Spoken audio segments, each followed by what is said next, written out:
Senhora presidente, caros colegas, pessoal do plenário.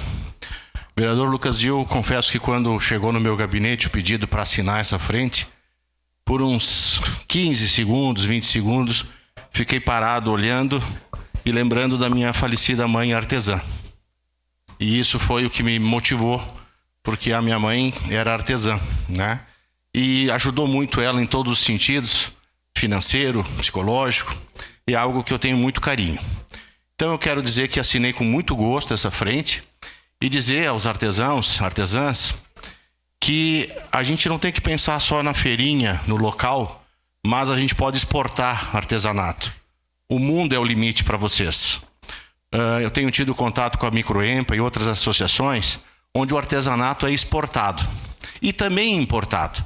Muitas vezes, na questão de turismo, quando você vai visitar uma outra cidade, né, vereador Felipe, a gente acaba trazendo uma relíquia daquele local, seja na Alemanha, Estados Unidos, Uruguai, Paraguai, aonde for.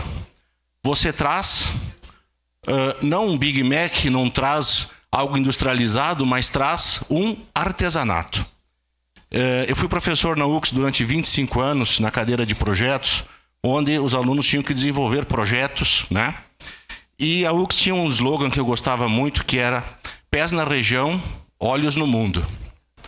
Eu diria para vocês, mãos na região, porque artesanato é mão, manual. Mãos na região e olhos no mundo. O mundo é de vocês. Vamos pensar muito na questão de exportação também, que a gente pode faturar mais e ganhar mais um dinheirinho.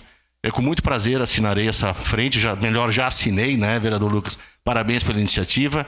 E isso ativa muito a nossa economia, senhora presidente, todos os fatores que animam e alegram a nossa economia. Então, obrigado, vereador Lucas, por essa iniciativa e vou assinar com muito prazer, vou votar a favorável, na verdade. Vereador